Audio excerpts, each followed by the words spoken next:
में बोला जाता है। तासी दिले और नमस्कार आप सभी सम्माननीय अतिथियों का मैं इस कार्यक्रम में, इस सेमिनार में, जो कि बहुत ही सक्रिय और जो कि देश के प्रति जिनकी भावनाएं बहुत ही ज़्यादा सक्रिय रहती हैं, देश के प्रति राष्ट्र प्रेम की भावना उनके अंदर आपको देखने सुनने को मिलेगी।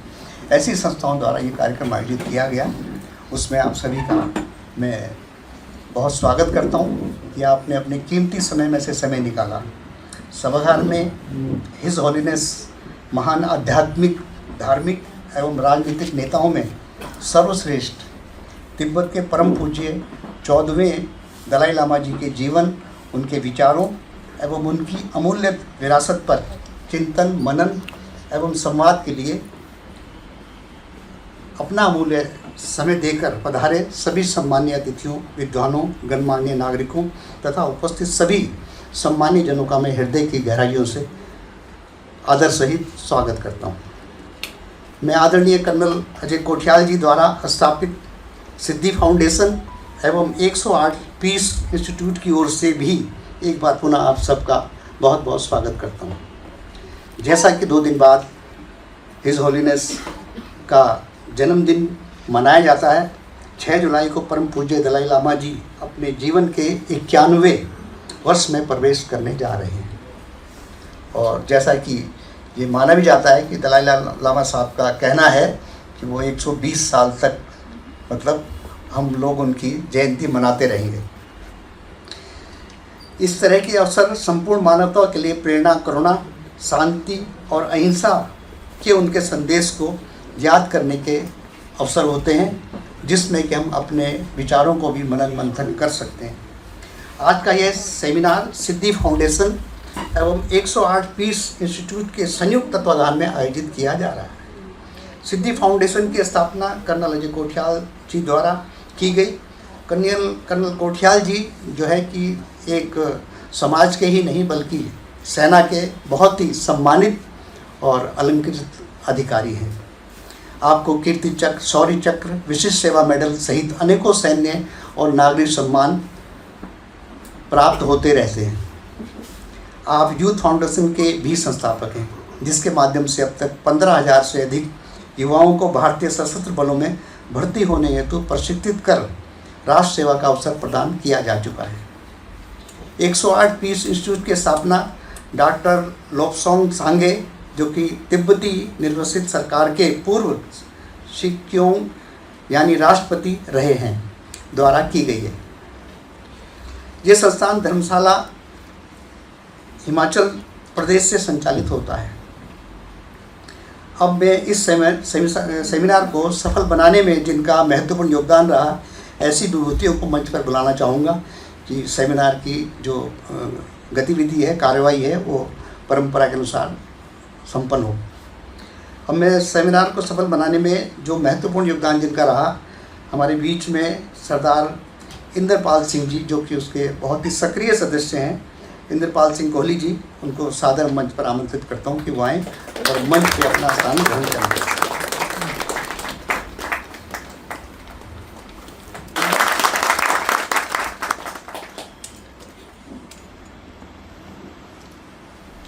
इसी के साथ मैं 108 पीस इंस्टीट्यूट धर्मशाला से पधारे श्री AC दावा जी से भी अनुरोध करता हूं कि वो भी मंच पे आके अपना स्थान ग्रहण करें।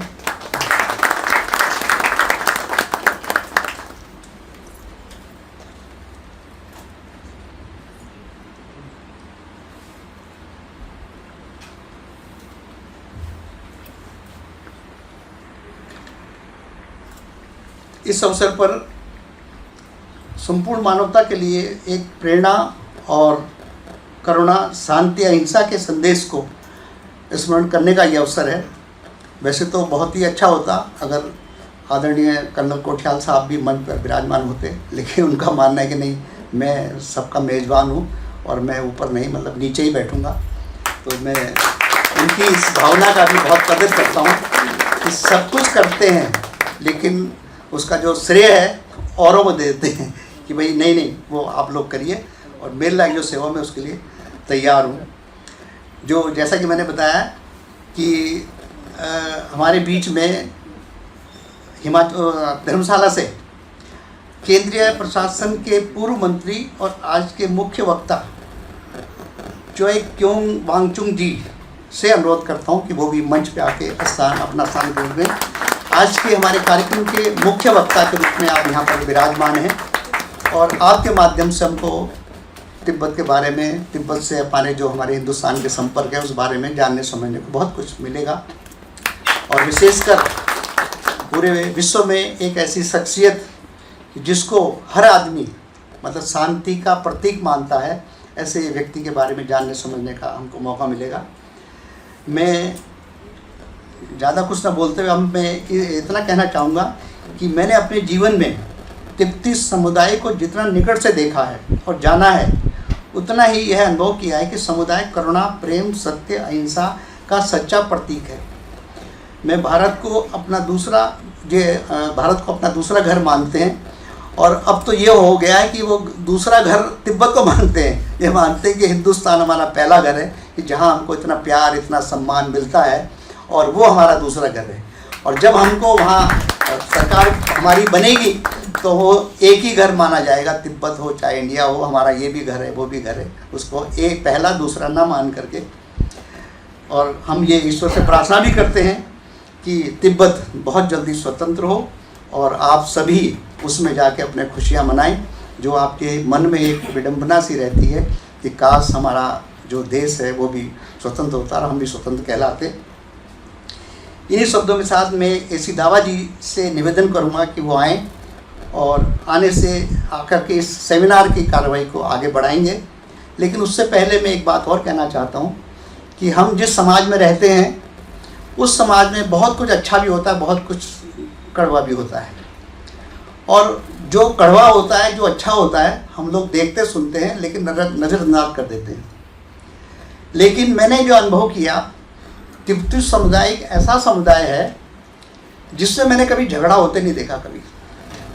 अब हमारे यहाँ तो होता है ना, सुबह शाम भाई ने कुछ कह दिया, पड़ोसी ने कुछ कह दिया, कुछ। लेकिन तिब्बती समुदाय मैंने अपने अनुभव में 30-40 सालों में कभी झगड़ा होते नहीं देखा, कभी इनको गुस्सा होते हुए नहीं देखा। अगर किसी ने देखा हो तो बताओ मुझे कि कहीं आप किसी तिब्बती भाई के घर गए या दुकान पर गए और आपने कुछ कहा और उसको नाराज़ हो गया, आपने कहा कि नहीं इतने का सामान नहीं, इतने का चाहिए, तो वो उसको बड़े प्यार से लेगा। मतलब ये नहीं उसको नाराज़ नहीं होगा कि मेरी कीमत भी नहीं मिल रही है। तो कहने का तात्पर्य हमें उससे भी प्रेरणा लेनी चाहिए कि एक ऐसा समुदाय हमारे अगल बगल है और काश हम भी वैसे ही बन जाए। कोई किसी ने कुछ कहा, इधर से सुने इधर को निकाल दें, है ना, और प्यार से रहें। अब इसमें मैंने क्या देखा कि 40% तिब्बती समुदाय के लोग ऐसे हैं कि जैसे उम्र बढ़ती है हर एक के हाथ में आपको माला नजर आएगी। बात कर रहे हैं तो भी ऊपर वाले का ध्यान कर रहे हैं, अगल बगल बैठे तब भी बात भी कर रहे हैं लेकिन ध्यान भी कर रहे हैं। तो हम भी ऐसे लोगों से शिक्षा ले सकते हैं।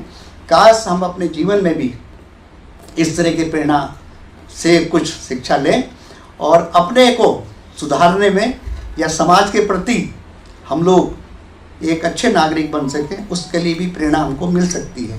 काश हम उनके जीवन पर मनन मंथन करें कि वो किस तरह से, उनको कभी गुस्सा नहीं आता, भाई ऐसा कभी तो आता ही होगा यार, कुछ तो होता होगा, ऐसा होता ही नहीं कुछ। अब मेरा जो तिब्बती समुदाय से विशेष लगाव है, मैं पिछले करीब 47 सालों से जगह जगह पेड़ लगाने का शौक़ बच्चों की वजह से हुआ। लेकिन सबसे पहले जब मैं कोई चर्चा करता मुझसे कि भाई कहाँ कहाँ लगाए और कितने जिंदा पड़े, तो सबसे पहला नाम मैं तिब्बती मार्केट का लेता हूँ कि तिब्बती मार्केट में जो 30 पेड़ लगे हुए हैं सिल्वर ओक के, उसमें 2-3 तुनके हैं और उसी के साथ मैंने कुछ पेड़ यहाँ लगाए थे आपके हिंदी भवन के बाहर, तो वो अभी तक सुरक्षित है। तो जब कोई कहते हैं कि भाई कहाँ लगाया गया, अरे मैंने कहा आप तिब्बती मार्केट जाओ ना, वो 29-30 मतलब दिखाने के लिए लोकल में, पहाड़ में जाएंगे, कोठियाल साहब के साथ कई जगह गए हम लोग, देखा सब कुछ। लेकिन सबसे पहला नाम मेरी जबान पे जो आता है तिब्बती मार्केट में लगे हुए, देख लो, परेड ग्राउंड के किनारे लगे, देख लो। तो इसी के साथ मैं एसी दावा जी को आमंत्रित करता हूँ कि वो आएँ और आगे की कार्रवाई। अच्छा, तो इसी पहले जो मैं समझता कि वो लैंप वही जलवाएंगे, लेकिन जैसा उनका आदेश है मुझे, तो मैं चाहूँगा कि हमारे बीच में कर्नल कोठियाल साहब, मंच पर बैठे सभी बंधु, और 1 2 3 4 5 6 7 होने चाहिए ना, चौथे कर्नल साहब, पांचवें ज्ञानेंद्र जी और क्या कहते हैं आपके कोटियाल साहब दीप जलाएंगे सर। शुरुआत करनी सर, कुछ ज्ञान ही बिठाना आपको।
Speak in Hindi. मेरा हिंदी बहुत खराब है और 3 साल मैंने काशी हिंदू विश्वविद्यालय से पढ़ाई किया, लेकिन 3 साल के बावजूद मेरा हिंदी अभी भी अच्छा नहीं है। तो जब भी मैं हिंदी में बात करता है वो चुटकुला हो जाता है।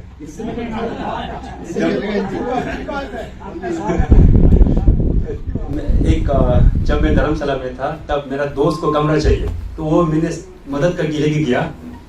तो मैंने उसको बोला कि आपका हिंदी बहुत कमजोर है, मैं हिंदी में बात करेगा। वो बोल रहा है कि ठीक है। तो मैंने बोला कि एक दीदी मिला, उसको बोला कि आपके पास मकान है?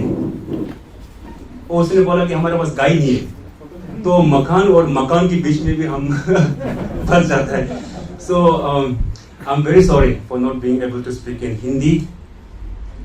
Wow sir, wow, thank you sir, thank you. So first of all, thank you so much for coming to this very important talk.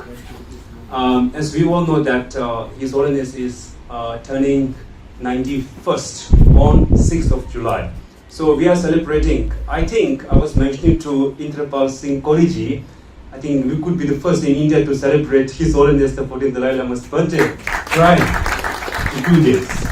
So it is very fortunate and very privileged to have this gathering here, because some of you are former social workers, former IAS officers.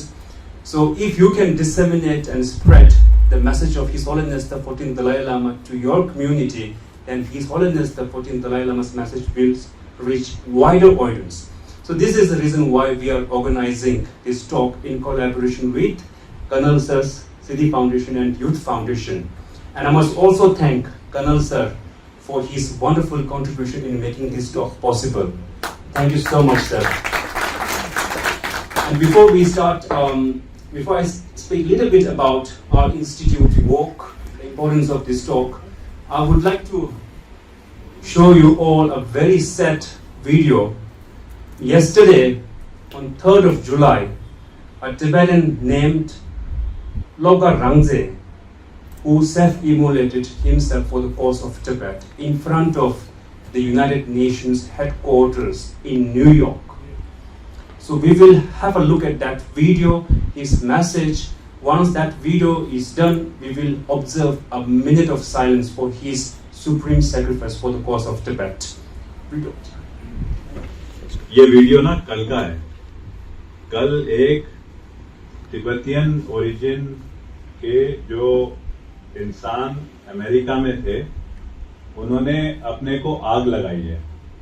इस video में कुछ देखने वाली चीज है, इसलिए मैं share कर रहा हूं, जो मेरे को एक अलग सा फील, एक एहसास दे रही थी। एक आदमी अपने को आग लगा सकता है, लेकिन आग ऐसी चीज है कि हम ना सब तिलमिला जाते हैं।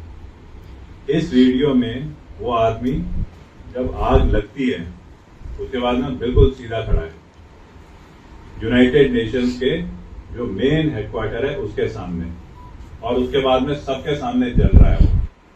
और सबके सामने जलने के बाद वो आखिरी में बगैर कोई चूं करे कैसे तो पहले वो आदमी जला और जलने के बाद आखिरी में वो ढक करके गिरता है नीचे और लास्ट में उसकी थोड़ी सी इतनी ऐश राख बचती है।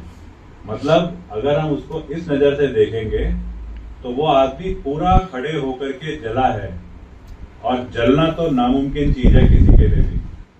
क्या उसके अंदर वो जज्बा रहा होगा, क्या उसके अंदर वो विचार आए होंगे, कितनी उसकी तपस्या रही होगी। सबसे बड़ा जो कहते हैं ना पानी के अंदर हम अपना दाह त्यागते हैं, इससे बड़ा त्यागना हमारे सामने हो रहा है। तो इसमें जरूरी ये चीज है समझने की, इस लेवल के अपने अंदर मोटिवेशन को ला करके कि खुद को मारे, अपना एक इंसान अपने को मारे, शायद वो हम सबको एक चुभाने वाला एक मैसेज है कि कितना ज्यादा दुख, कितनी ज्यादा भावना तिब्बती समाज के अंदर चीन के द्वारा किए गए उनके ऊपर अत्याचार की वजह से हो रही है। कि सेल्फ इमोलेशन तो एक चीज है, लेकिन वो उसमें दर्द का भी एहसास नहीं हो रहा, वो किसी को दिखाना नहीं चाह रहा है कि मैं कांप रहा हूं। वो जो मैसेज है ना, वो मैसेज अगर हम समझ पाएंगे तो हम तिब्बतियन समाज को तिब्बती मार्केट से ज्यादा और अंदर तक देखेंगे। तिब्बती समाज को इंडियन आर्मी में जो नौकरी करते हैं, स्पेशल फ्रंटियर फोर्स, उनके जज्बे को समझेंगे और फिर हम तिब्बतियन समाज को वाकई में वो सपोर्ट दे पाएंगे कि आने वाले भविष्य में इनकी जो अगली जनरेशन है किसी ना किसी दिन वो चाइना को भगा करके और वापस अपने स्थान पे जा सके। इस विचार को जरूर हम समझ करके इस वीडियो को देखें।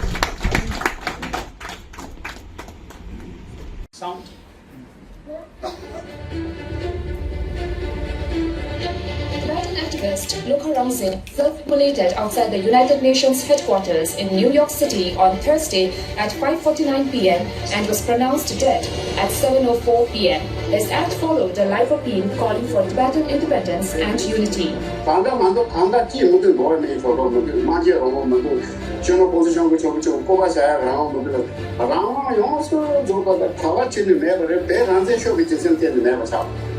जैसे कि निजाम मांगो टांगा न्यामा तारे में बोले पे जो ये ना रे शिशु चिंचो ये ना रे पे मिमा ये ना रे टांगा दे दोंसा की दे दिन तारे ने जोन दे मांगो पे जेको दे मिली दी विषय दे मांगो टांगा चाले मोना दे दोंसा की भी जे दे पे मिसे पके चे बोले जैसे तेन तेन ता तारे ने जोन दे खाल शो ने पे छोगा सो जेन जो नो ये पे बा दे जो छोगा दे चुरु जे माजो तो ना पे बा ये ले जो ना पे बा ये. An Uber driver, activist Luka Ramzin, carried the Tibetan national flag and called for Tibetan independence and unity before setting himself on fire. Since 1998, more than 160 Tibetans have self-immolated in protest against China's rule in Tibet. Luka Ramzin's death is widely regarded as the first known Tibetan self-immolation in exile in nearly a decade, drawing renewed international attention to the human rights situation in Tibet.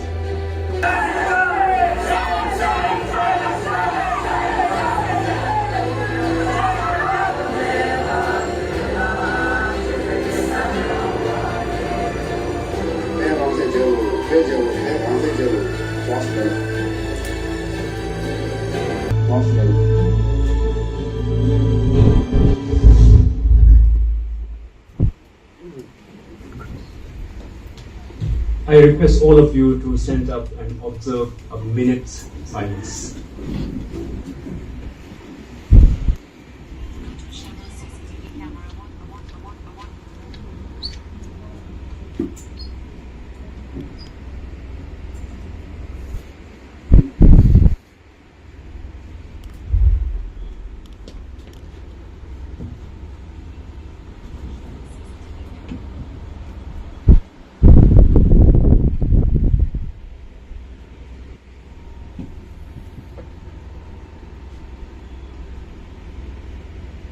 Thank you.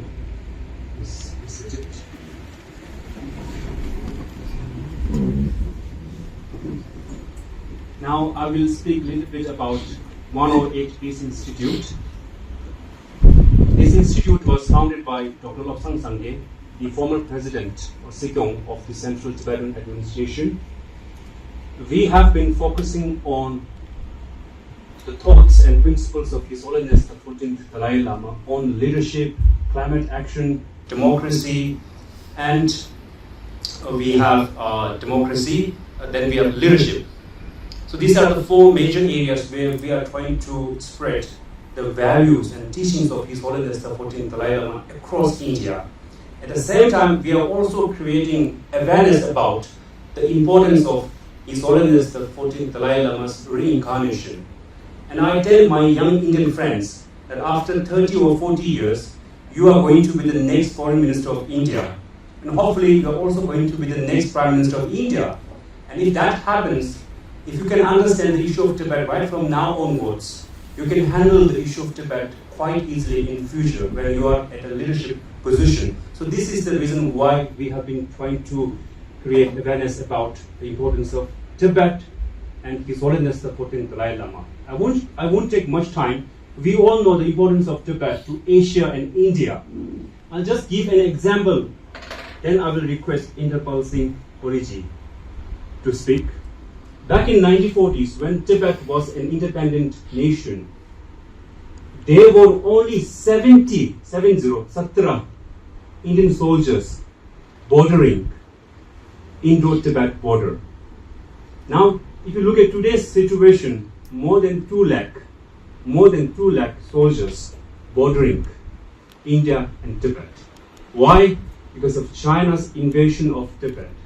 Tibet was a buffer state between India and Tibet.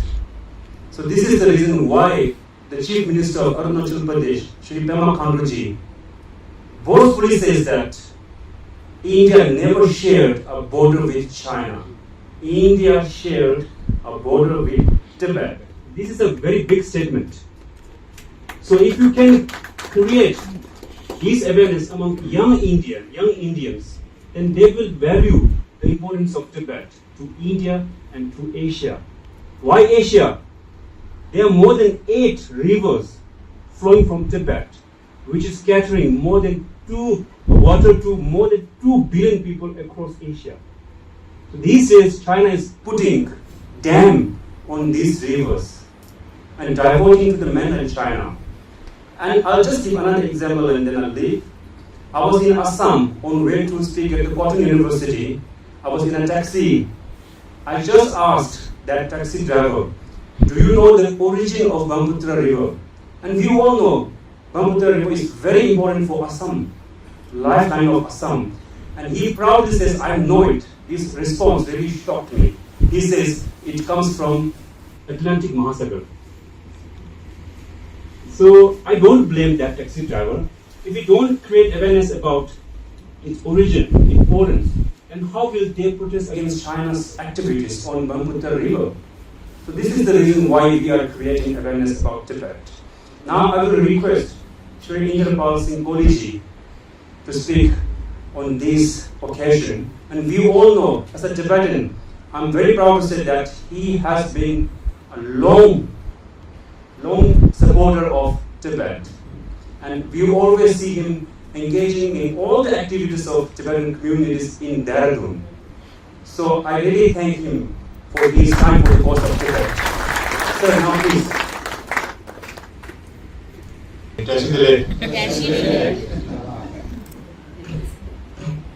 सबसे पहले माफी मांग लेता हूं. I'm not a very good orator. I started speaking on the dais few months or years back. कुछ ही समय पहले मैं बोलना शुरू किया, तो मैं पहले ही माफी मांग लेता हूं आप लोगों से. सम्मानित मंच, हमारे बीच में ज्येष्ठ और श्रेष्ठ, नाम लेने की औपचारिकता तो नहीं करूंगा, बट फिर भी एक आध नाम हमें लगता है कि it is very important to mention few names.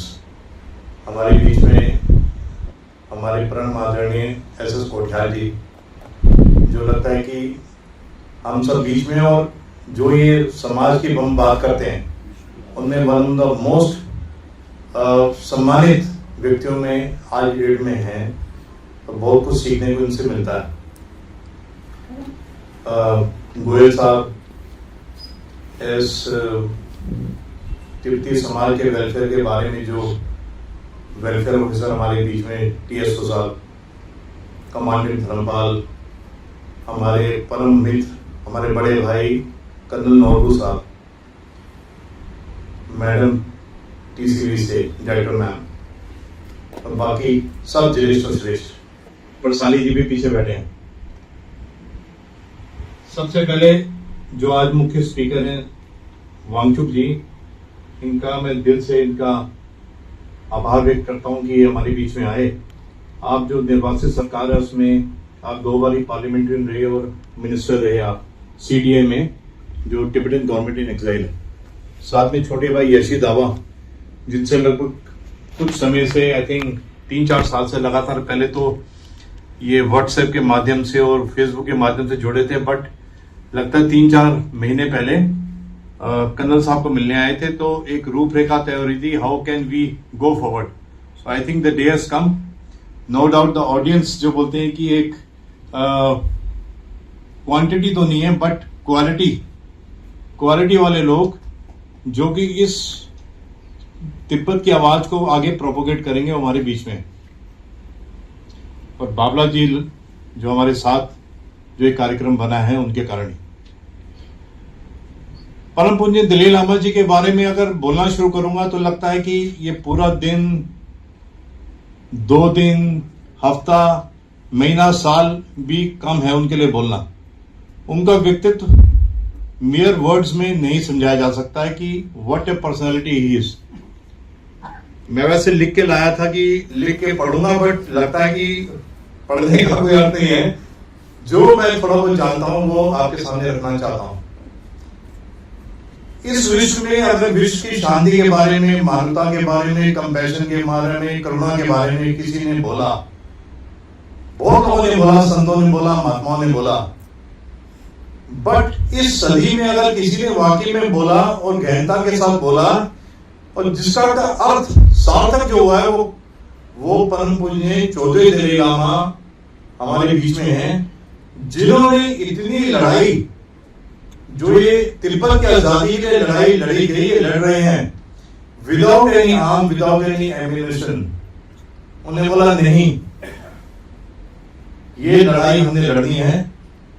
तो हमने चीन को, दुष्टकारी चीन को, उनकी नीतियों के खिलाफ एक अलग ही ढंग से लड़ना है हमने, शांति प्रिय तरीके से।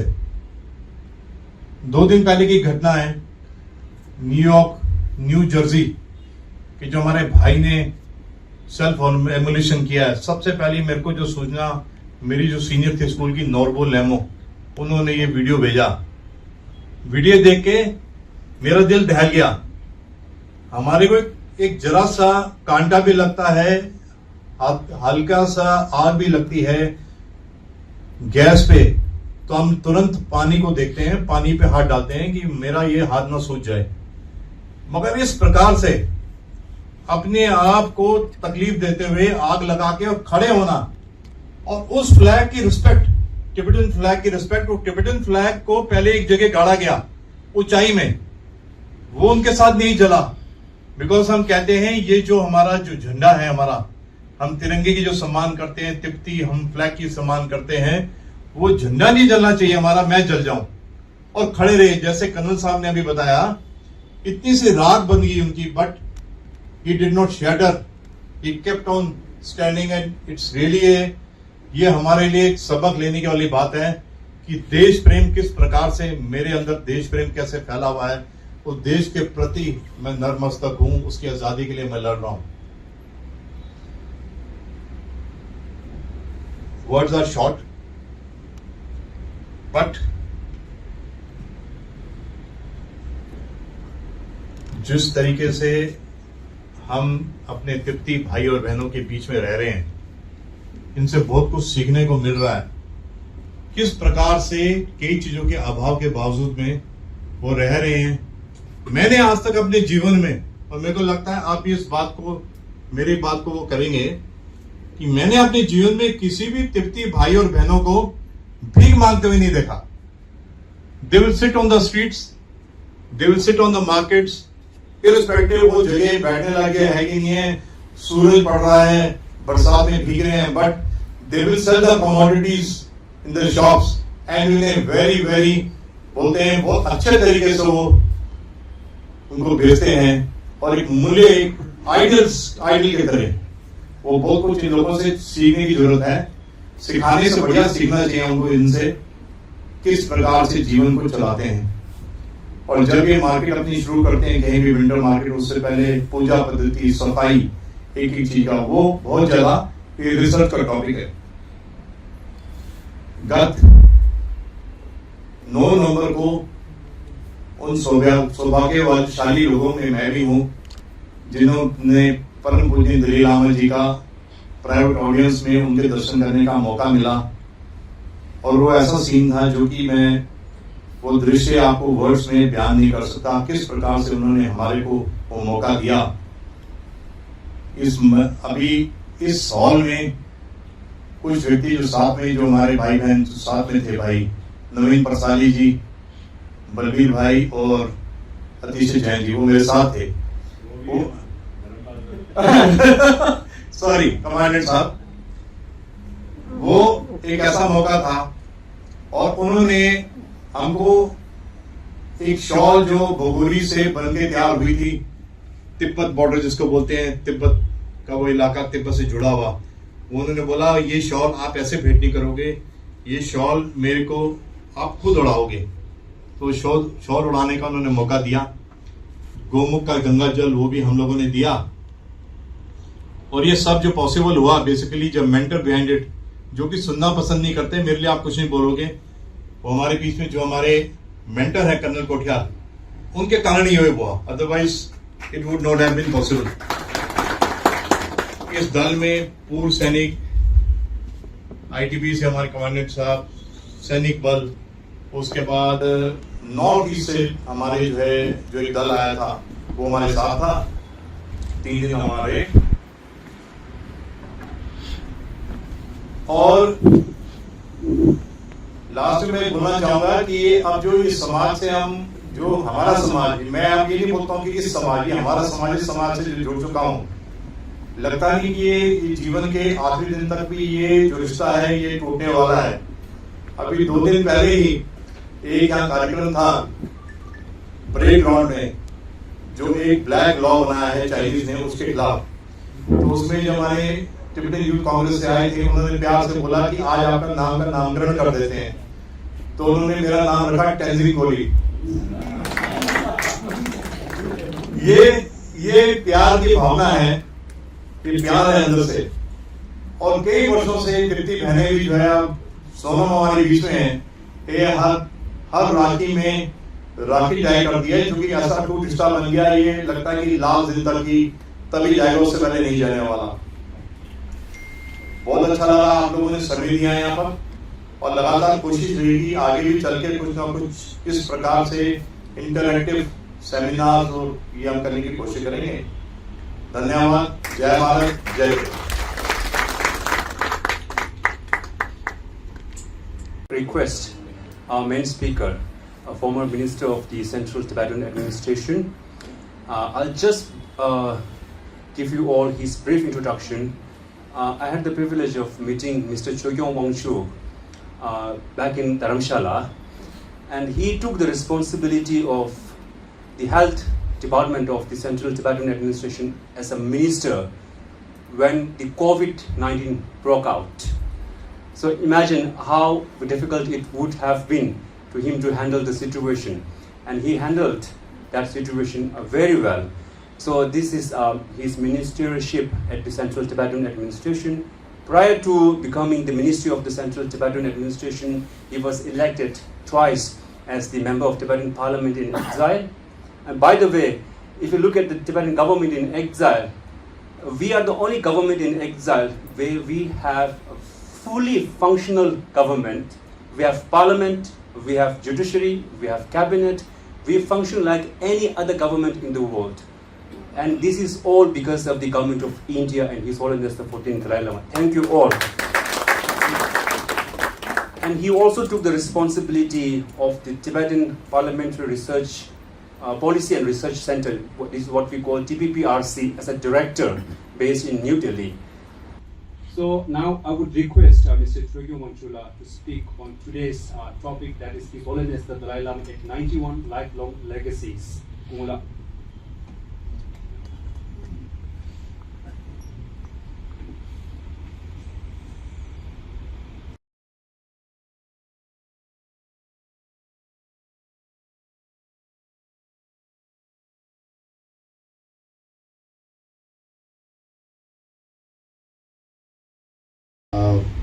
First of all, yes, I've been instructed by the organizer to speak in Hindi, so I will try my best to justify the role that is given to me. आज इस विषय जो कि जिससे मुझसे पहले कोहली साहब ने कहा कि एक अगर हम इस पर चर्चा करते रहें, अगर हम इस पर बोलेंगे तो शायद समय की जो है हमें एक तरह से अभाव हो जाएगा, फिर भी विषय पर जो है ख़त्म नहीं हो पाएगा, अंत नहीं हो पाएगा। तो इतना बड़ा विषय है, लेकिन मुझे जो दायित्व दिया गया है, जो जिम्मेदारी दी गई है, तो मैं कोशिश करूँगा कि कम से कम समय में ज़्यादा से ज़्यादा बातें जो है आपके समक्ष, आपके सामने रख सकूं।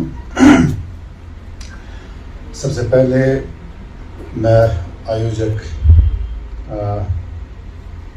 सिद्धि फाउंडेशन और 108 पीस इंस्टीट्यूट को आभार व्यक्त करना चाहूँगा कि कुछ लंबे अंतराल के बाद फिर दोबारा इस तरह का एक जो रोल है मुझे निभाने का अवसर दिया।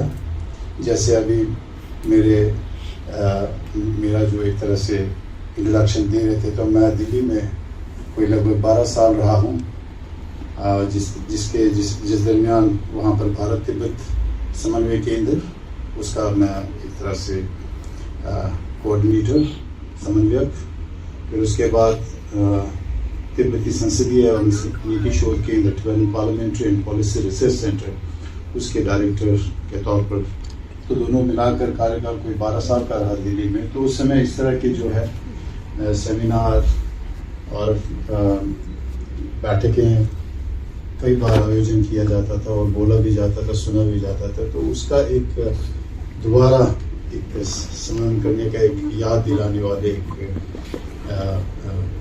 कार्यक्रम मेरे लिए बना हुआ है। तो इसलिए मैं दोनों आयोजकों को मैं आभार व्यक्त करना चाहूँगा।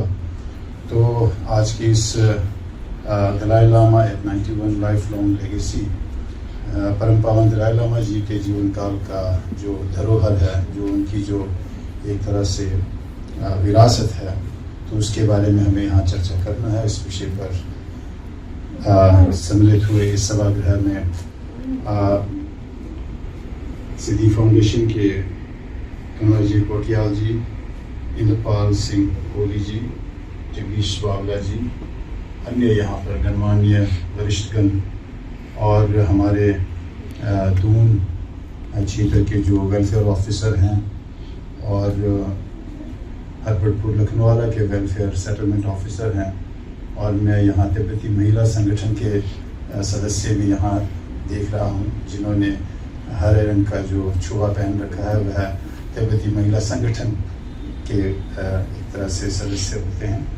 और उसी तरह से हमारे यहाँ सेलाकुई से पधारे वहाँ के जो ट्रेनिंग सेंटर है स्कूल के, तो उनके अधिकारी और उनके साथ अन्य जो उनके सहयोगी हैं, और हमारे बीच में भूतपूर्व जो दून सेटलमेंट ऑफिसर श्री कानून नोबू साहब उपस्थित हैं। तो मैं आप सभी को एक तरह से यहाँ पर आने और हमारे साथ एक तरह से वार्ता और विचार आदान प्रदान के लिए, प्रस्तुत होने के लिए आभार व्यक्त करना चाहूँगा। और तो मैं और ज़्यादा ना खींचते हुए सीधा अपनी बातों पे आने का कोशिश करूँगा। जैसे कहा गया कि विषय काफ़ी बड़ा है, तो अगर हम परम पावन जी के जीवन काल की तरफ, क्योंकि जीवन काल खुद ही एक अपने आप में हम लोगों को अध्ययन करने का, हमें एक तरह से मैसेज देने वाला ऐसा जीवन काल है उनका, तो अभी जो पिछले 4-5 वर्षों में जो विशेष रूप से एक तरह से जो हमें हम उजागर कर रहे हैं, जो बताया जा रहा है कि परम पावन जी के जो विशेष उनकी जो प्रतिबद्धताएं हैं, उनकी जो कमिटमेंट्स है, उस पर ज़्यादा गौर किया जा रहा है, उस पर ज़्यादा जोर दिया जा रहा है। उनकी जीवन काल की जो जितनी भी क्रियाएं हैं, जितनी भी उनकी एक्टिविटीज़ हैं, उसको 4 प्रतिबद्धताएं में, 4 कमिटमेंट्स में एक तरह से हम सेग्रीगेट या कैटेगराइज कर सकते हैं। तो पहला जो उनकी जो एक तरह से प्रतिबद्धता है वो कि धार्मिक सद्भाव, विभिन्न धर्मों के बीच में, विभिन्न धर्म गुरुओं के बीच में, विभिन्न धर्मों के बीच में सद्भाव होना और एक दूसरे को समझना और समझकर समाज के जो एक तरह से शांति और एक तरह से उसकी जो उन्नति है उसके तरफ अग्रसर होने के लिए धार्मिक सद्भाव और उस समझ को बढ़ावा देने के लिए वह प्रतिबद्धता है। और इस दिशा में परम पावन जी, जब मैं दिल्ली में था तो कई बार ऐसा अवसर मिला कि हमें कार्यक्रम आयोजन करने का, जैसे कि इंटरफेथ डायलॉग हो गया, जिसमें अन्य जो धर्मगुरु हैं विभिन्न धर्मों के, तो एक मंच पे आकर अपने धर्म जो है उसकी दर्शन के अंतर्गत शांति और विश्व शांति और सद्भावना, उसका क्या मैसेजेस है उसके बारे में चर्चा करना। और वही नहीं, फिर कभी अन्य जो धर्म स्थलों हैं वहाँ पर परम पावन जी का एक तरह से जाकर वहाँ पर अपना रिस्पेक्ट देना, वहाँ पर उन्होंने जाकर, चाहे वो क्रिश्चियन हो, हिंदू हो, मुस्लिम हो, अन्य जो धर्म स्थलें हैं वहाँ पर उनको जाकर रिस्पेक्ट पे करना। तो ये जो परम पावन जी जो कहते हैं, जैसे कि मुझसे पहले वक्ता ने कहा कि कहते हैं और साथ में वह करते भी हैं जो हमें दिखते हैं। तो कहना, कथनी और करनी दोनों जो है परम पावन जी के इस प्रतिबद्धता, जो पहली प्रतिबद्धता उन्होंने कहा है, उसमें दर्शाया जाता है, उसमें हमें देखने को मिलता है। तो उसी तरह से परम पावन जी का जो दूसरी प्रतिबद्धता है, जो दूसरी कमिटमेंट है, उन्होंने कहा है कि हम सब मानव हैं, एक मानव होने के नाते मानवीय मूल्यों को, उसको ध्यान देना, उस पर जोर लगाना बहुत ही ज़रूरी है। और अपने आप जो सेंस ऑफ बिलोंगिंगनेस है, जिसे आत्मता की भावना जिसे कहते हैं, तो उसकी तरफ एक तरह से उनको पोषित करना और उसको पोषित करने के लिए फिर जो हमारे जो मानवीय मूल्यों में करुणा हो गया और क्षमा हो गया, धैर्य हो गया और संतोष और फिर आत्म अनुशासन हो गया, ये सारी चीज़ें जो है उसे पोषित करते हुए उनकी पोषित करने के लिए वकालत करना। ये केवल मठों में रहने वाले भिक्षु ही नहीं, एक आम नागरिक, एक आम इंसान भी ये जो मानवीय मूल्य है उनको एक तरह से पोषित करने से समाज में सद्भावना, समाज में प्रेम, समाज में एक तरह से शांति की और समाज की उन्नति के लिए अपने आप वो इफेक्ट देते हैं उसका। तो ये जो है उसके उस दिशा की ओर परम पावन दलाई लामा जी हमेशा उनका उद्बोधन रहता है। और उद्बोधन ही नहीं बल्कि जब भी समय मिले उनकी एक्शन में हमें ये सारी चीज़ें जो है दर्शन करने को मिलता है। और मैं तीसरी जो बात है वो मैं तीसरी उनकी जो कमिटमेंट्स है उसे मैं चौथे में रखते हुए चौथे वाले को मैं तीसरे में आपके समझ रखने का प्रयास करूँगा। जो तीसरा जो उनका कमिटमेंट है तो वह है कि भारत की जो प्राचीन विद्या है, भारत की जो प्राचीन विद्या के जो मूल्य हैं उनको एक तरह से संजोना, उसे पुनर्जीवित करना। खैर जीवित तो है लेकिन उसे और भी अग्रसर और भी क्या कहते हैं प्रचलित करने के लिए युवाओं से, भारतीय युवाओं से और अन्य युवाओं से तिब्बत जो विदेश में रहते हैं उन युवाओं के साथ डायलॉग के माध्यम से, विचार विमर्श के माध्यम से उसे बढ़ावा देने का प्रयास करते हैं, जिसमें उनका मानना है कि भारतीय जो प्राचीन विद्या है उसमें अगर हम देखें तो उसके अंदर तर्क और हेतु की जो गुंजाइश है वो सबसे ज़्यादा, जिसमें अगर हम कहें कि साइंटिफिक रीजनिंग की जो गुंजाइश जो है वह भारत की जो प्राचीन विद्या है उसके अंदर, तो उस प्राचीन विद्या को आज की मॉडर्न ज़माने की जो विद्या है, मॉडर्न ज़माने की जो सोच है उसमें लाते हुए, उसमें एमलगमेट करते हुए उसका अनुसरण हो तो समाज एक बढ़िया समाज के निर्माण की तरफ अग्रसर होगा, ऐसा उनका मानना और ऐसा उनके प्रति उनके प्रतिबद्धता। और उसी दिशा में फिर एमरी यूनिवर्सिटी से मिलकर जो यूनाइटेड स्टेट में है नीचे एटलांटा में एमरी यूनिवर्सिटी, तो उनके साथ मिलकर सी लर्निंग का प्रोसेस जो है वो शुरू हुआ है, जिसमें सोशल, इमोशनल, एथिकल लर्निंग करके, तो उसमें ये सब बातें जो है केवल पढ़ लिखना नहीं, बल्कि जो पहले हमारे गुरुकुल में हुआ करता था कि मात्र एक अंदरूनी जो इंसान है वो भी बनने के लिए, तो ये बातें जो है उसको पुनर्जीवित करने का परम पावन दलाई लामा जी प्रयास करते हैं, उस पर उनका प्रतिबद्धता वह दर्शाते हैं।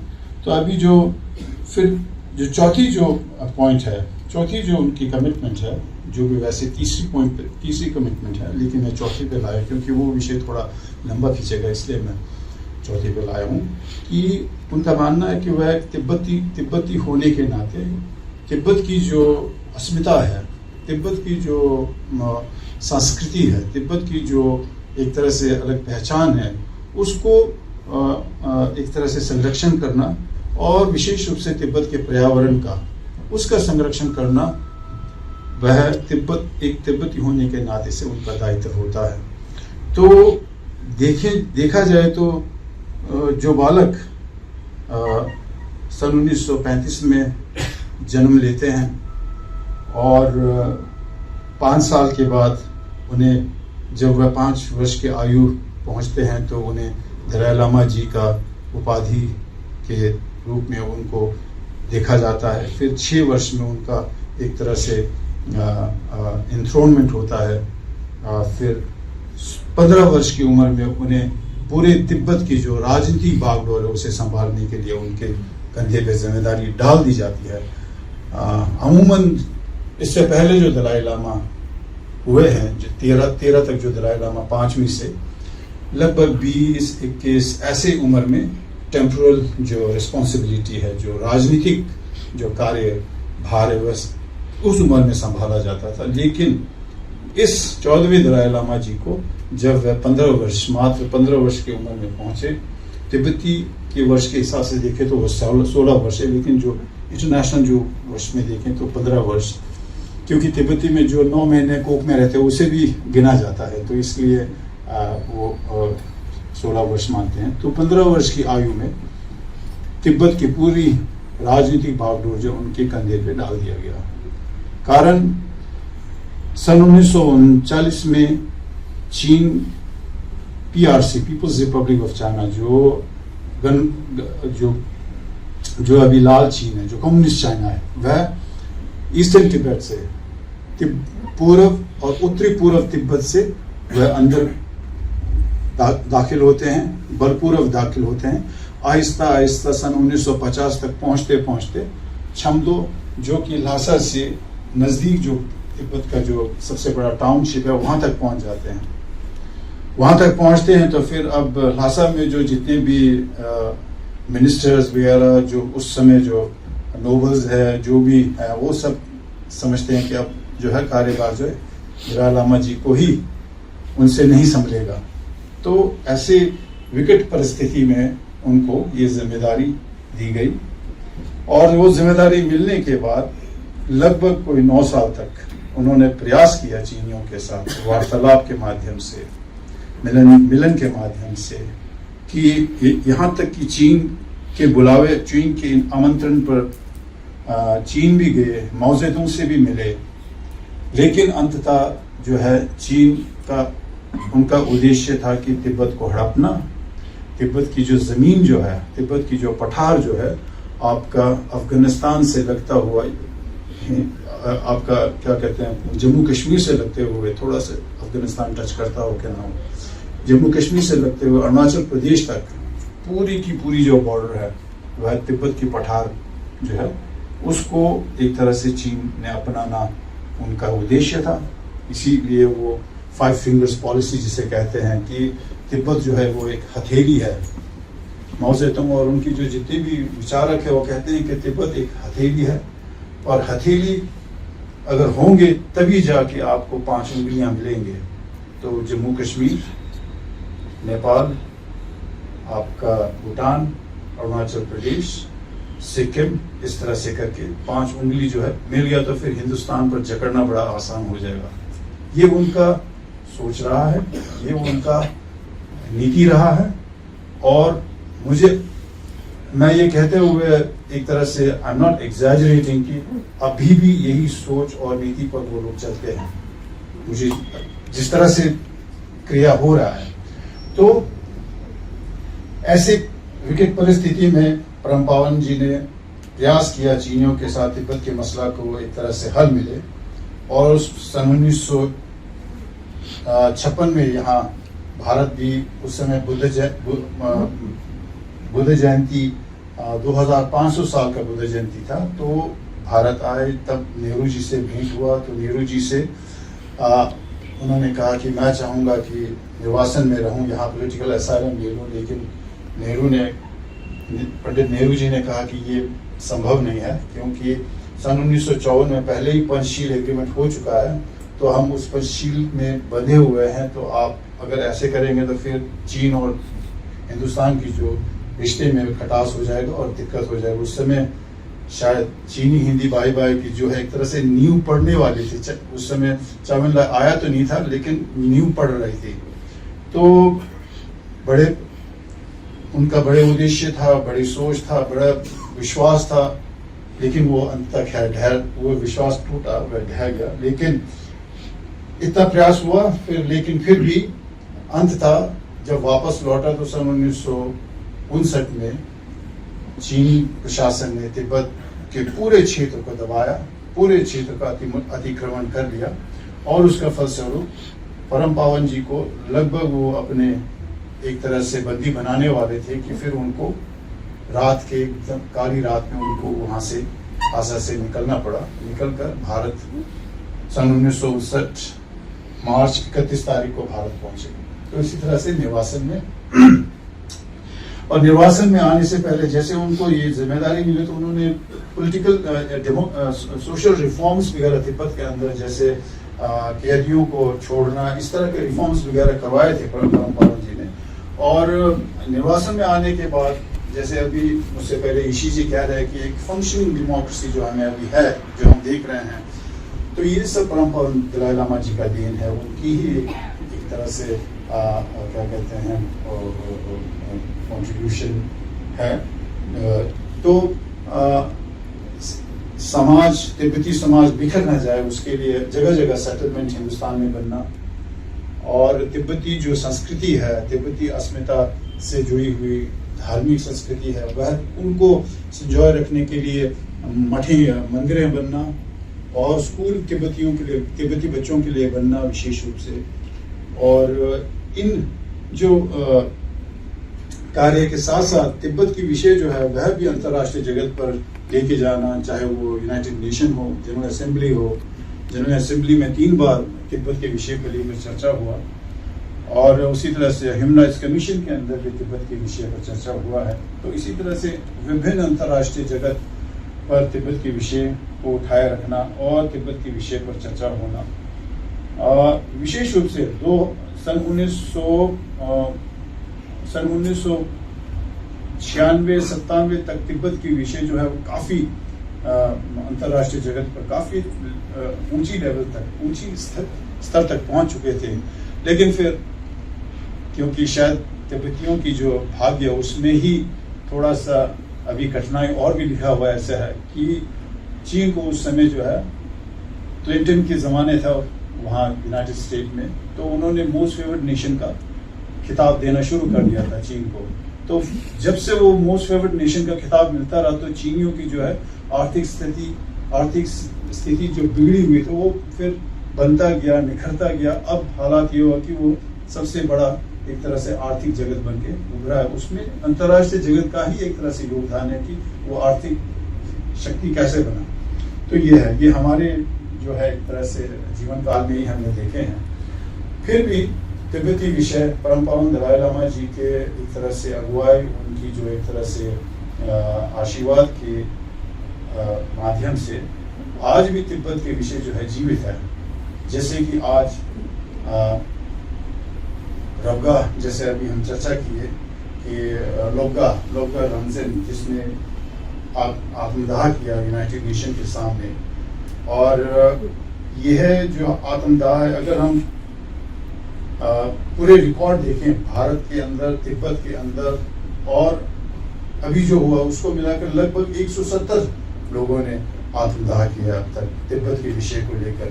तिब्बत की आज़ादी, तिब्बत में एक तरह से मानव अधिकार, तिब्बत में अपनी पहचान को संजोए रखने की अधिकार, और फिर तिब्बत में दलाई लामा जी का आगमन होने के लिए निवेदन, इन चीज़ों, इन्हीं विषयों को लेकर ये सब आत्म उत्सर्ग हुआ है।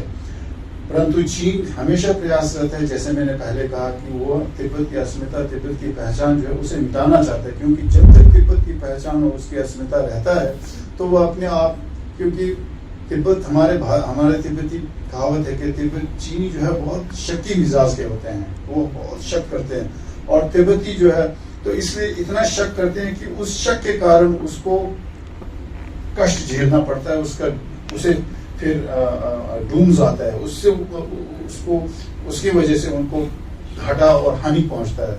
और तिब्बतियों के बारे में कहता है कि वो जल्दी विश्वास करते हैं, तो इसी के वजह से तिब्बतियों को फिर हानि होता है, उसी वजह से तिब्बतियों को क्षति पहुंचता है। तो ये कहावत है तिब्बतियों के अंदर। इसीलिए चीन जो है जब तक तिब्बती अस्मिता, जब तक तिब्बती पहचान बाहर दिखता है तो वो यही शक करता रहेगा कि किसी न किसी दिन कि चीन के लिए कष्ट होगा, चीन की जो है उनकी जो सोच है उसके विपरीत में होंगे, ऐसे सोचकर तिब्बतियों को मिटाने में, तिब्बती अस्मिता मिटाने में लगे हुए। उसी ही अंतराल में अभी हाल ही में जो एक तरह से यूनिटी, जो एथनिक यूनिटी लॉ जो बना है कि जितने भी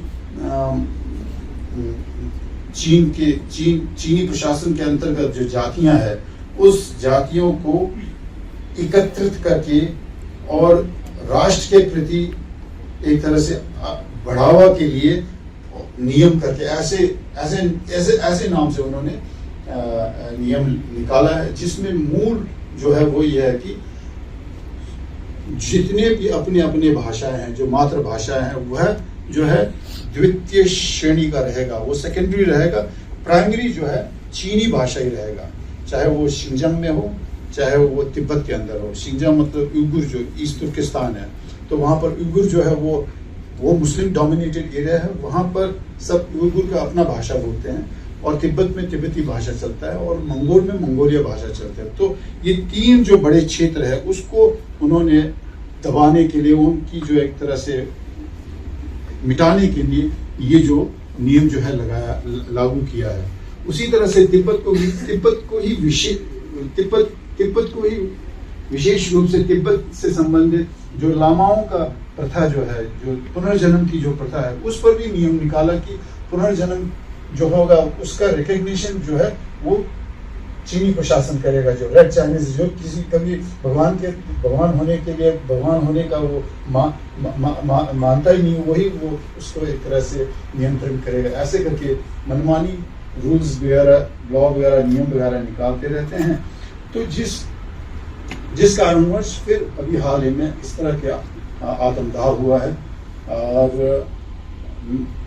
सन 1998 में दिल्ली जंतर मंतर में जब हम लोगों ने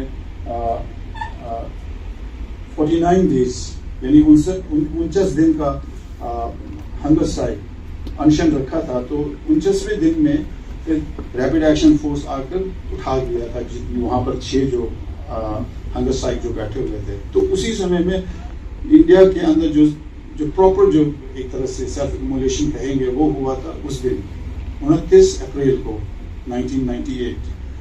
तो वह जो है मैंने अपने नजरों के सामने देखा, उसके शरीर को जलते हुए और जलते वक्त जो आवाज आता है वो भी मैंने सुना, और कर कुछ नहीं पा रहे थे क्योंकि इधर पूरा हल्ला गुल्ला हो रहा था। और आज मैं फिर पहली बार इस तरह का सीन देखा। उस समय उसका नाम पाउथिन जो है वो ऐसे दौड़कर ऐसे कर रहा था, पूरा शरीर जल रहा था और ऐसे कर रहा था, वो कर रहा था। उस समय एक तो चीन का जो आर्मी का जो चेयरमैन है वो आया हुआ था, और उसके कारण से फिर सरकार को प्रेशर पड़ा होगा कि अब इसको हटाना चाहिए, 49 डेज हो गया। तो फिर रैपिड एक्शन फोर्स वालों को वो हाथ जोड़ के ऐसे कर रहा था, तो उसका पूरा वो जल रहा था। तो आज ये दूसरा मैंने ये देखा कि जहाँ पर पहले वो झंडा लगाता है, फिर उसके बाद आग लगता है, आग लगने के बाद ऐसे ही खड़ा रहता है, और खड़ा रहने के बाद यूनाइटेड नेशन की जो बिल्डिंग है अंदर, ये अपना जो यूनाइटेड नेशन की बिल्डिंग, उसके सामने एक दंडवत साष्टांग प्रणाम टाइप में ऐसे करके लेट जाता है, फिर ऐसे लेटे फिर वहीं पे खत्म होता है। ये इतना जो क्या कहते हैं पावरफुल जो मैसेज एक्शन में जो दिखाई दिया, ये शायद ही कभी कभी होता होगा ऐसे। और उसने जाने से पहले, जैसे मुझसे पहले वक्ता ने कहा कि उसने मैसेज रखा कि मैं इसलिए नहीं कर रहा हूँ कि मुझे खाना नहीं मिला है, मैं इसलिए नहीं कर रहा हूँ कि मैं दुखी हूँ या पारिवारिक कष्ट या कुछ इस तरह से हूँ, मैं इसलिए कर रहा हूँ कि ताकि दुनिया वाले देखें कि तिब्बत के अंदर अधिकार नहीं है, तिब्बत को स्वतंत्रता नहीं है। तो ये सब बातें उन्होंने बाकायदा रिकॉर्डिंग पे रख कर ये सब बातें कही, और कहने के बाद फिर वो साष्टांग प्रणाम के एक्शन में अपनी जो है आत्म जो है जीवन दान दे देता है, अपना जीवन का बलिदान दे देता है। तो इस तरह के एक्शन जो है तिब्बत में होते हैं, आए हैं, हो रहे हैं। अभी जो है यूनाइटेड स्टेट में सबसे पहली बार एक्शन ये हुआ है, और मुझे याद है कि जब ये 2008 में काफ़ी आत्मदाह की जो एक्शन क्या कहते हैं इंसिडेंट हो रहे थे, तो उस समय शायद आप लोग जानते हो कि अपना माननीय इंद्रेश कुमार जी, तो वह मुझसे कहते थे कि उन्होंने वैसे सभा में भी उन्होंने कहा कि ये आत्मदाह नहीं, ये आत्म उत्सर्ग है। तो एक तरह से ये हमें मान लेना चाहिए कि शायद अब इसके बारे में चीनियों का भी काफ़ी रिएक्शन आएगा, लेकिन हमको ये मानना चाहिए कि ये बहुत ही बड़ा बलिदान है। ये एक तरह से फिर दोबारा तिब्बत की अभी विषय जो थोड़ा सा ठंडे बस्ते में जा रहा है उसको एकदम उसमें गर्माहट पैदा करेगा, विषय को आगे बढ़ाएगा, और साथ ही में हमारे जो तिब्बतियों की जो एक तरह से डिमांड है उस पर भी अंतर्राष्ट्रीय जगत उस पर गौर करेंगे। तो इस तरह से तिब्बत की विषय जो है वह जो है अभी चलता जा रहा है, और उस पर जैसे कि अभी मैंने अभी आपसे कह दिया, फिर उसके अंतर्गत फिर उससे अतिरिक्त जो बातें जो मैं रखना चाह रहा था कि अभी परम पावन दलाई लामा जी के जो विरासत से संबंधित उनकी जो अगर उनके वेबसाइट वगैरह दलाई लामा जी फाउंडेशन हो गया, दलाई लामा जी फाउंडेशन के वेबसाइट हो गया, या फिर विकीपीडिया हो गया, इनमें अगर आप देखेंगे तो फिर मालूम होता है कि वह एक ऐसे शख्सियत है जिनको शायद ही दुनिया के कोई ऐसे बड़े राष्ट्र हो जिन्होंने उनका आदर और सत्कार ना किया हो। और जब देखते हैं तो उनको लगभग कोई 200 से ज़्यादा ऐसे पुरस्कार और अवार्ड से नवाजा गया है। और उसमें जैसे सबसे पहले, हाँ ये भी मैं देख रहा था तो मुझे अच्छा लगा कि सबसे पहले जो अवार्ड जो है उनको यहाँ हिंदुस्तान में वो हुआ है 1957 में बनारस हिंदू यूनिवर्सिटी से ऑनरी डॉक्टरेट का उन्हें अवार्ड से नवाजा गया। फिर उसके बाद फिर मैक्सेसे अवार्ड फिलीपींस का, फिर उसके बाद तो अवार्ड का एक तरह से झड़ी लगी हुई है। और उसमें अगर देखा जाए तो फिर बड़े जो अवार्ड है, नोबेल शांति पुरस्कार सन 1989 और 2007 में कांग्रेशनल अमेरिका का सबसे बड़ा civilian award congressional gold medal, फिर 2012 में इंग्लैंड का सबसे बड़ा ग्रेट ब्रिटेन का सबसे बड़ा जो सिविलियन अवार्ड है जॉन टेम्पल्टन अवार्ड। तो इस तरह के अवार्ड से उनको नवाजा गया और उनकी जो दर्शन, उनकी जो एक तरह से वक्तव्य है, उनकी जो, तो हर जगह पर उन्हें एक तरह से उसके प्रति आदर, उसे सुना जाता है, उसे देखा जाता है, उसे एक तरह से अनुसरण करने का प्रयास भी किया जाता है। तो और मुझे लगता है कि अभी बीच में वैसे यहाँ भारत में भी प्रयास हुआ था, मैंने ये कोई 2007-8 से प्रयास चल रहा है कि परम पावन दलाई लामा जी को क्यों ना भारत रत्न से नवाजा जाए, क्योंकि इस तरह से कहा जाता है कि दलाई लामा जी जब भी विदेश जाते हैं, जब उनसे बातचीत होता है तो उन्होंने कहा है कि लगभग कोई 20-25 वर्ष की उम्र में निवासन में आए और तब से उनकी जो शरीर जो है वह दाल और रोटी से पोषण किया जा रहा है। हिंदुस्तान के जो यहाँ की जो स्टेपल फूड है उससे उनको पोषण किया जा रहा है। और उनकी जो सोच है और उनकी जो मस्तिष्क में जो एक इंसान यही होता है ना, एक तो मस्तिष्क में होता है, फिर यही आपका खाने उससे शरीर बनता है। तो मस्तिष्क में जो उनकी सोच, जो उनके विचार है वो है नालंदा ट्रेडिशन, नालंदा परंपरा। तो वह भी भारत का ही एक तरह से उद्गम यहीं का ही है, जो जाके तिब्बत में पनपा है, वहाँ फूला है। और जो शरीर को पोषण जो दे रहा है वह भारत का एक तरह से दाल रोटी से और यहाँ के वायु और यहाँ के जल से। तो जब मैंने विकिपीडिया में देखा कि परम पावन दलाई लामा जी को नोबेल शांति पुरस्कार मिला तो वह कौन सा देश लिखा है, तो भारत और वहाँ पर तिब्बत में जन्मा ब्रैकेट में। अच्छा, तो वहाँ इस तरह से देखते तो हम क्यों ना फिर इस तरह से देखें कि उसे अपने भारत, उनकी जो जीवन स्थिति में ही उन्हें एक तरह से भारत रत्न से नवाजा जाए। तो ये ऐसे सोच चल रहा है, उसके प्रति प्रयास भी कर रहे हैं। तो अंततः मैं यहाँ यही बात पे यही अपना बात जो है खत्म करने का प्रयास करूँगा कि उनकी जो 4 जो मूल कमिटमेंट्स है, उन चीज़ों पर समाज अगर चल सके, उस पर ध्यान दे सके, तो irrespective to any religion, whether he is a practicing dharma practitioner or not, धर्म को मानता है या नहीं मानता है, कम से कम मानव होने के नाते मानवीयता को तो मानते हैं। तो इन मूल्यों को, मानवीय मूल्यों को अगर हम उसे संजोए रखें, उस पर हम एक तरह से अग्रसर रहे, तो समाज एक ऐसी दिशा की ओर जाएगा जहाँ पर प्रेम, स्नेह और एकता और उन्नति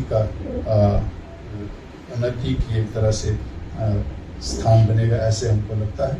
और मैं चाहूँगा कि उसके बाद आप अपना विचार रखेंगे, कुछ अगर कोई प्रश्न हो तो मैं प्रश्न लेने का उसको जवाब देने का प्रयास करूँगा। इन्हीं कुछ बातों के साथ आप सब लोगों ने बहुत ही शांति के साथ, मैं थोड़ा इधर उधर करके बातें कर रहा था, तो आपने उसे गौर किया, ध्यान दिया, उसके लिए बहुत बहुत धन्यवाद। नमस्कार।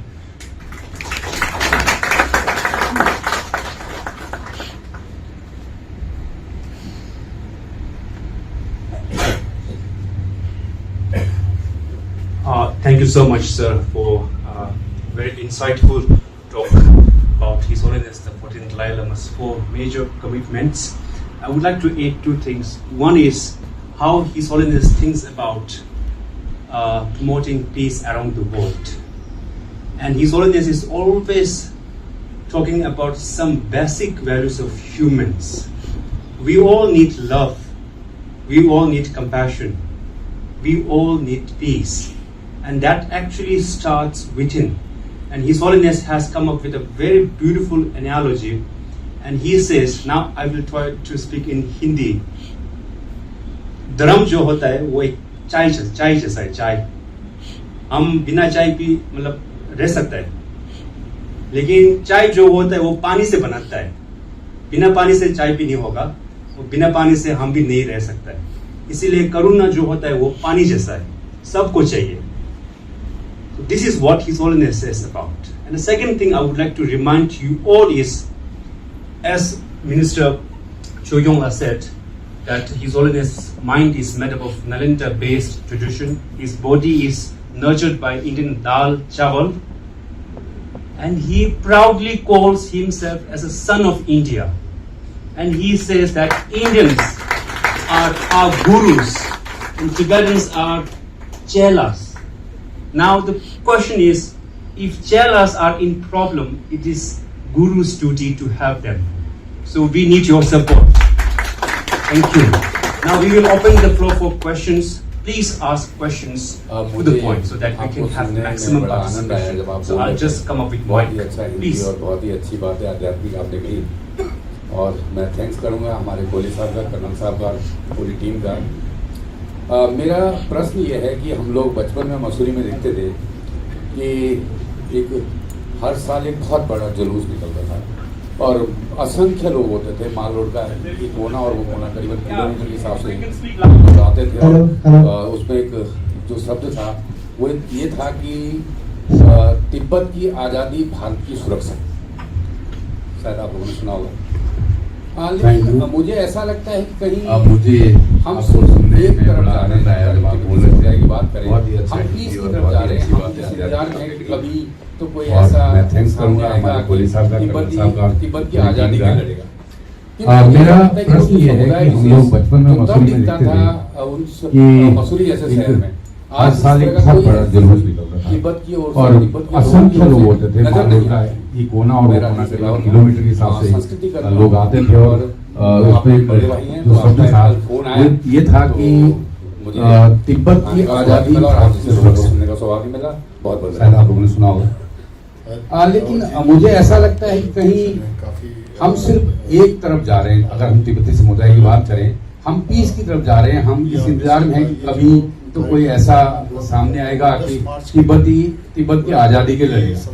किंतु मुझे ऐसा लगता है कि वो जो समुदाय विशेष जो तब दिखता था उस मसूरी जैसे शहर में, आज इस तरह का कोई हेजिटेशन तिब्बत की ओर से, तिब्बत के लोगों की ओर से नजर नहीं आता है। मैं राजेंद्र सिंह रावत हूँ, संस्कृति कर्मी हूँ, और आप मेरे बड़े भाई हैं। तो आपका एक कल फोन आया तो मुझे आने का सौभाग्य मिला और आप जैसे लोगों को सुनने का सौभाग्य मिला। बहुत बहुत धन्यवाद। और 90 के दशक में स्कूल में भी जो तिब्बती बच्चों की जो संख्या है वह भी काफ़ी अच्छा था। रावत जी, धन्यवाद आपका जो प्रश्न काफ़ी बच्चे आते थे जो कि फाउंडेशन में पढ़ते थे। और ये आपने सही कहा, ये जो कार्यक्रम सालाना हुआ लगभग 10 मार्च के दिन वह तिब्बती स्वतंत्रता दिवस के नाम से या फिर तिब्बती जन आंदोलन दिवस के नाम से मनाया जाता था। और अगर आप सन 1990 तक जहाँ तक मुझे लगता है तब मसूरी में तिब्बतियों पहले यहाँ पे रहते था वो खासी अच्छा था वहाँ पर। और लेकिन अब जो है काफ़ी घट गया व्यवसाय से जुड़े और अपनी जिस 90 के दशक में स्कूल में भी जो तिब्बती बच्चों की जो संख्या है वह भी काफ़ी अच्छा था। तिब्बत से संख्या है काफ़ी बच्चे आते थे अभी भी कार्यक्रम जो कि उस फाउंडेशन में पढ़ते थे। और उधर जो CST था उसमें भी लगभग 300-400 की संख्या में बच्चे होते थे। लेकिन अब दुर्भाग्यपूर्ण क्या कहें, तिब्बती समुदाय में जो चिंता का विषय है बर्थ रेट है वो बहुत कम है किस तरह से, और इसलिए स्कूलों में जो बच्चों की संख्या है वह कम हो गया। और जो पहले यहाँ पे रहते थे जो बुजुर्ग थे वो समय के साथ साथ गुजर गए। और जो जवान है वह अपने व्यवसाय से जुड़े, फिर अपने जिस स्थान में रहते हैं वहाँ से दूसरे स्थान एक तरह से स्थानांतरण हो गया या कोई विदेश चले गए। तो इस तरह से जो संख्या है वह घट गया है। तो उस कारण से अभी भी कार्यक्रम तो आयोजन करते होंगे लेकिन संख्या में उतनी संख्या नहीं आपको मिलेगी जितना पहले हुआ करता था। और यहाँ देहरादून में भी उसी तरह से ही है कि पहले जितना संख्या में होते थे उतना अब संख्या में नहीं रहा। तो ये तिब्बतियों के लिए अपने आप चिंता का विषय है कि हमारी जो जनसंख्या है वह किस तरह से क्या कहते हैं, एक तरह से ऐसे ना हो कि तिब्बती जो अपनी पहचान है वो जनसंख्या के माध्यम से ही मिट जाए, ऐसे ना हो। तो ये हमें एक तरह से संघर्ष का विषय बना रहता है हमारे लिए। पहले तो सभी को मेरा प्रणाम है। और ऐसा मौका मिला आज समुदाय से संबंधित जानकारी भी काफी प्राप्त हुई और मैं एसोसिएशन थोड़ा मेरा रहा है, मैं सीएसटी में पढ़ा चुका हूँ 7 साल और एक ऐसे फाउंडेशन में थोड़ा सा सेमिनार था स्पेशली ऑन माइनॉरिटीज में भी मुझे मौका मिला। मेरा ये वो है कि क्या प्रयास हैं तिब्बत को आजाद करने के लिए स्ट्रांगली आपके हिंदुस्तान में निवासित रूप में जिस प्रकार से आप रह रहे हैं या आप अपने जीवन यापन कर रहे हैं चल रहा है, लेकिन क्या स्ट्रांग होल्ड है कि आप वापस अपनी आजादी को प्राप्त कर सकें। क्योंकि चाइना जहाँ तक आप शांति की बात करें, समन्वयता की बात करें, चाइना उस प्रकार का देश नहीं। और क्या कुछ ऐसी तैयारी और भी हैं अगर आप पूरा इंटरनेशनल या अंतर्राष्ट्रीय दबाव आप डालना चाहते हैं, किस प्रकार से वो दबाव में हैं आप, क्योंकि यहाँ पर एक सरकार भी चला रहे हैं, चल रही है, बहुत अच्छी बात है। लेकिन भारतीय लोगों को के साथ क्या आपका परस्पर संबंध है या समन्वय है कि हमको भी बाकी लोगों को, ठीक है आज हम यहाँ पे आ गए, हमें थोड़ा पता चल गया, लेकिन मुझे लगता नहीं कि भारत के अन्य नागरिकों को इससे संबंध में कोई जानकारी है। बहुत इम्पोर्टेंट है। अगर सहयोग सपोर्ट की बात करें, एक छोटी सी बात रावत जी ने उठाई थी, पहले बहुत अच्छा तरीके से होता था, एक वो पता चलता था कि ये हमारे बीच में समुदाय है जो कहीं न कहीं अपने आप को उस प्रकार से पा रहे हैं, वंचित पा रहे हैं किसी न किसी रूप में। और स्वतंत्रता क्या होती है तो हिंदुस्तानी से बढ़िया कोई समझ ही नहीं सकता बात को।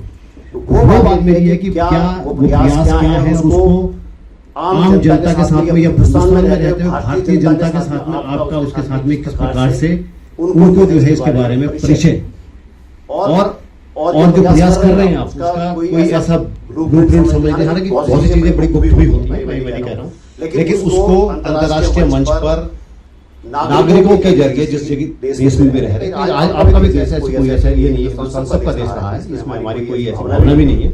और हम चाहते हैं कि जो आप स्पेशली तिब्बत के बारे में, क्योंकि जिज्ञासा बहुत है तिब्बत के बारे में जानने की, भरा पड़ा है। हाउ संकट ने अपने साथ 18 खच्चर पांडुलिपि लेके आए थे, लेकिन हमारे पास नहीं है। नालंदा का जो विषय आप बता रहे हैं बीच में, हमारे पास ज्ञान का भंडार था और सबसे बड़ी जो विरासत थी हमारी वो नालंदा ही थी। अगर कोई कह रहे कि सोमनाथ 17 बार लूट लिया, डजंट मैटर, पैसा वापस आ जाता है, लेकिन जो ज्ञान इस देश से बाहर गया है, जो बख्तियार खिलजी ने काम किया नालंदा विश्वविद्यालय की लाइब्रेरी बनाने को, सबसे बड़ा लॉस है। लेकिन उसका बहुत कुछ असर था, वो था तिब्बत में, जो कि वहां से लाए। राहुल शंकरदयानंद जी खुद कभी वो इतने घुमक्कड़ थे, घुमक्कड़ में उन्होंने सारी की सारी विद्या अर्जित की। वो इस प्रकार की चीजें आज मिले हमें, वो हम ज्ञान खो चुके हैं। वो बात को उस पुरानी परंपरा को ध्यान में रखते हुए अब प्रयास कितना किया जा रहा है कि आप उस शुद्धता के प्रति गंभीर है और गंभीर प्रयास क्या है जानने की हमारी आवश्यकता है, सबको बताने की। Thank you.